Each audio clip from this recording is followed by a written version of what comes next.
श्री गणेशाय नमः।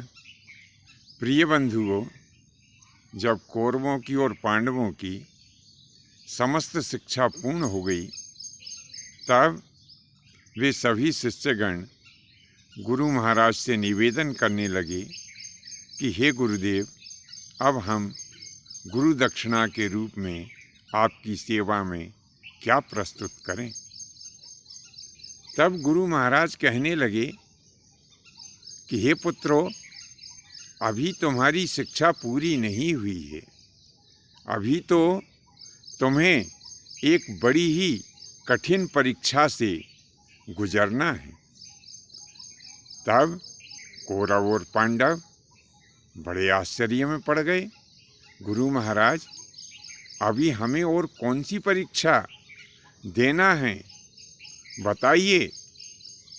तब गुरु महाराज कहने लगे कि हे राजकुमारों, ये जो द्रौपद नरेश है, जिसका मूल नाम राजा यज्ञसेन है, मैं तुम्हें आदेश देता हूँ कि इसके राज्य के ऊपर आक्रमण करो और उस दुष्ट को पकड़कर मेरी सेवा में यहाँ लेकर के आओ। यही मेरी सच्ची गुरु दक्षिणा होगी। तब कौरवों ने और पांडवों ने विचार किया कि अपनी सेना के दो भाग किए जाएं। सबसे पहले जो कौरव हैं, यानी जो दुर्योधन के भाई इत्यादि हैं, ये लोग लड़ने के लिए जाएंगे, और यदि ये लोग नहीं जीत पाए राजा द्रौपद को, तो इसके बाद में युधिष्ठिर अपने पांचों भाइयों के साथ में उस द्रौपद नरेश के ऊपर आक्रमण करेंगे। ऐसा ही निश्चित किया गया। सभी कौरव बंधु और पांडव बंधु राजा द्रौपद की राजधानी के पास में पहुंच गए। तो पहले के तय नेम के अनुसार सबसे पहले कौरवों ने राजा द्रौपद के राज्य के ऊपर आक्रमण कर दिया। राजा द्रौपद अपनी सेना को सजा करके आए। बड़ा विकट संग्राम हुआ, और ऐसा घोर संग्राम हुआ, राजा द्रौपद ने ऐसी मारकाट मचाई उस युद्ध में कि सारे के सारे जो 100 कौरव थे, वे कौरव वहाँ से भाग खड़े हुए। आकर के धर्मराज से कहने लगे, भैया, राजा द्रौपद तो जो है बड़ा वीर है, और किसी भी प्रकार से उसे हम परास्त नहीं कर पाए।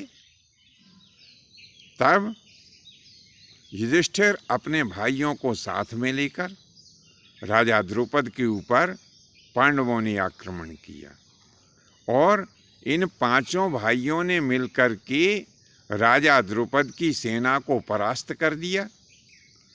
अर्जुन राजा द्रौपद के रथ के ऊपर चढ़ गया, उसके सारे शस्त्र और अस्त्र नष्ट कर दिए, राजा द्रौपद को बांध लिया, और उसी के रथ के ऊपर बैठ करके गुरु द्रोणाचार्य के पास में आ गए। जब गुरु महाराज के पास में पांचों पांडव और जो कौरव इत्यादि थे, ये सभी लोग पहुंच गए, तब अर्जुन ने द्रौपद को रथ से नीचे उतारा और उसके केशों को पकड़ते हुए खींचकर गुरु द्रोणाचार्य जी महाराज के पास में ले गए। अर्जुन कहने लगे, हे गुरुदेव, आपके आशीर्वाद से मैं आपकी जो गुरु दक्षिणा थी उसे लेकर के आपकी सेवा में प्रस्तुत हो गया हूँ। अब मुझे आज्ञा देने का कष्ट करें। तब गुरु द्रोणाचार्य जी महाराज राजा द्रौपद की तरफ मुँह करके कहने लगे कि हे राजा यज्ञसेन, हमारी बात सुनो। समय समय की बात है कि एक बार जब तुम्हारे राज्य के ऊपर शत्रुओं ने आक्रमण कर दिया था, और उस समय तुम उन शत्रुओं को नहीं जीत पा रहे थे, तब तुमने मेरी सहायता ली थी, और मुझे वचन दिया था कि यदि हम दोनों मिलकर के शत्रुओं को परास्त कर देंगे तो हे द्रोणाचार्य, मैं तुम्हें अपना आधा राज्य दे दूंगा। फिर हम दोनों ने मिलकर के शत्रुओं को परास्त कर दिया। मैंने ही तुम्हें तुम्हारे इस राज्य के ऊपर प्रतिष्ठित किया। तब उस समय तो तुमने कह दिया था कि हे द्रोणाचार्य, यह आधा राज्य तुम्हारा है और इस आधे राज्य को तुम ले लो। तब मैंने उस समय कहा था कि हे द्रुपद, जब मुझे इस आधे राज्य की आवश्यकता होगी तो मैं तुमसे अपना आधा राज्य ले लूँगा। और फिर मैं वन में तपस्या करने के लिए चला गया। कुछ समय पश्चात मुझे एक गाय की आवश्यकता पड़ी। तब मैं तुमसे उस आधे राज्य के बदले एक गाय मांगने के लिए गया था। तब तुमने मेरा परिहास उड़ाया था। भरी सभा में तुमने कहा था कि ये ब्राह्मण भीख मांगने के लिए आया है, इसे 1000-2000 गाय दे दो। तब मैंने तुमसे कहा था कि राजा द्रुपद सुनो, मैं तुमसे दान लेने नहीं आया हूँ, मैं अपने उस आधे राज्य के बदले एक गाय जो मेरा हक है वो लेने के लिए आया हूँ। तब तुमने मुझे जवाब दिया था, मेरा अपमान किया था कि ब्राह्मण दान के नाम पे तो तुम गाय ले सकते हो, पर यदि हक की बात करते हो तो मैं तुम्हें कुछ भी नहीं दूंगा, क्योंकि इस राज्य का स्वामी मैं हूँ। उस समय के तुम्हारे द्वारा किए गए अपमान को मैं भूला नहीं हूँ। आज समय मेरा है और ये जो तुम्हारा राज्य था इसे मैंने जीता है। तुम इस समय मेरे सामने बंदी हो।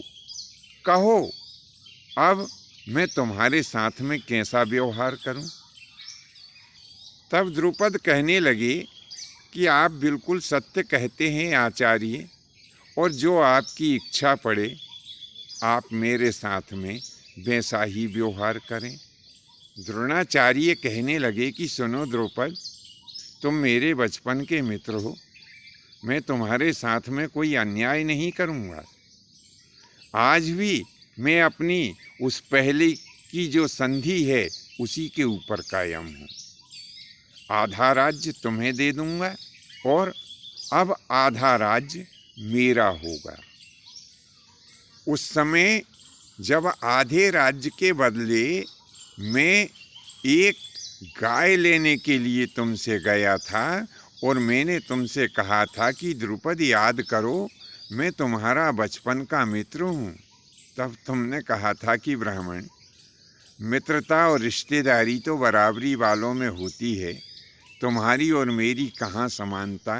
तो सुनो द्रुपद, अब आधा राज्य मैं तुम्हें दे रहा हूँ और आधा राज्य मैं स्वयं रख रहा हूँ, ताकि हम दोनों बराबर हो जाएं और फिर तुम्हें ये पूरी जिंदगी याद रहे कि समानता किसको कहते हैं। ऐसा कहते हुए गुरु द्रोणाचार्य जी महाराज ने गंगा जी के जो दक्षिण तट का राज्य था वो राजा द्रुपद यानी राजा यज्ञसेन को दे दिया और बाकी के क्षेत्र के ऊपर स्वयं शासन करने लगे। तो बंधुओं, हम स्पष्ट कर दें कि गुरु द्रोणाचार्य भी राजा थे।